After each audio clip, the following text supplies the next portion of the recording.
এইমাত্র পাওয়া আবহাওয়া দপ্তর থেকে আজকে সবচেয়ে গুরুত্বপূর্ণ খবর। আরও ভয়ঙ্কর হচ্ছে ঘূর্ণিঝড় রেমাল, আসছে মহা বিপদ সংকেত। আজ থেকে আগামী 28শে মে দেশ জুড়ে প্রবল ঝড় বৃষ্টির সতর্কতা।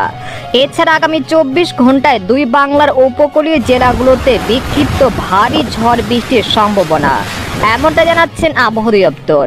আজ ও আগামীকাল কোন কোন জেলায় এই ঘূর্ণিঝড়ের প্রভাবে ঝড় বৃষ্টি হতে পারে জানিয়ে দিব সম্পূর্ণ বিস্তারিত ভিডিওদের সঙ্গে থাকুন। আর সবার আগে সবার প্রথম সঠিক আবহাওয়ার খবর জানতে আমাদের চ্যানেলটিকে সাবস্ক্রাইব করে রাখুন। এবার জেনে নিন এক নজরে। আবহাওয়ার পূর্বাভাসে বলা হয়েছে বঙ্গোপসাগরে গভীর নিম্নচাপটি ঘূর্ণিঝড়ের রূপ নিয়েছে।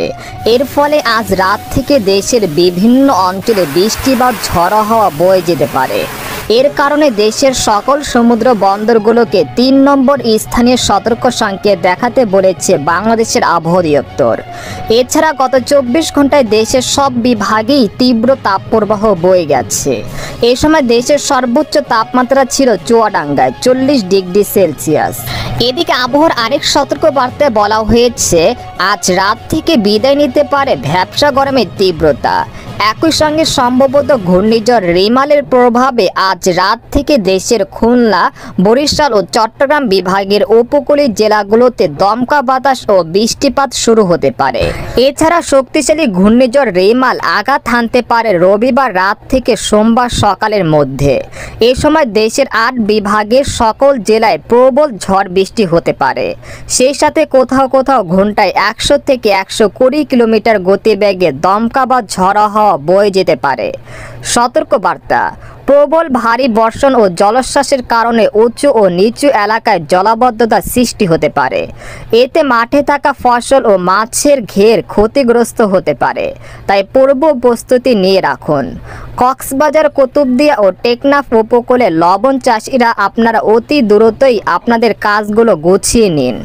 এদিকে সর্বশেষ সামুদ্রিক বার্তায় বলা হয়েছে বর্তমানে গভীর নিম্নচাপের কেন্দ্রে 50 কিলোমিটার ব্যাসার্ধের মধ্যে বাতাসের একটানা গতিবেগ ঘন্টায় 55 কিলোমিটার, যা দমকা হাওয়া আকারে 75 কিলোমিটার পর্যন্ত বৃদ্ধি পাচ্ছে। সাগর ওই স্থানে বেশ উত্তাল আছে। এটি উপযুক্ত পরিবেশ পেলে আর কয়েক ঘন্টা এর ভিতরে ঘূর্ণিঝড় রেমালে পরিণত হতে পারে। এমনকি এটি 26শে মে বিকেল থেকে রাতের মধ্যে ঘূর্ণিঝড়ের রূপ নিয়ে বাংলাদেশ ও পশ্চিমবঙ্গের উপকূলে আঘাত হানতে পারে।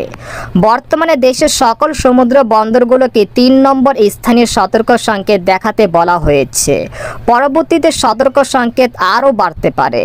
উত্তর বঙ্গোপসাগর ও গভীর সাগরে অবস্থানরত মাছ ধরা নৌকা ও ট্রলারগুলোকে পরবর্তী নির্দেশনা না দেওয়া পর্যন্ত উপকূলের কাছাকাছি এসে সাবধানে চলাচল করতে বলা হয়েছে।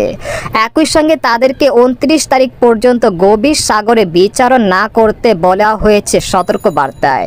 এদিকে বাংলাদেশ আবহাওয়াবিদ মোহাম্মদ হাফিজুর রহমান জানান, রবিবার সকাল 9টা থেকে পরবর্তী 24 ঘন্টায় খুলনা, বরিশাল ও চট্টগ্রাম বিভাগের অধিকাংশ জায়গা এবং ঢাকা, ময়মনসিংহ ও সিলেট বিভাগের অনেক জায়গায় অস্থায়ীভাবে দমকা বা ঝড়ো হাওয়া সহ হালকা থেকে মাঝারি ধরনের বৃষ্টি বা বজ্রসহ বৃষ্টি হতে পারে।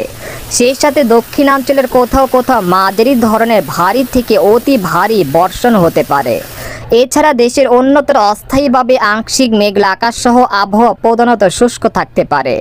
এই সময় সারা দেশে দিনের তাপমাত্রা প্রায় অপরিবর্তিত থাকতে পারে এবং রাতের তাপমাত্রা 1 থেকে 2 ডিগ্রি সেলসিয়াস হ্রাস পেতে পারে।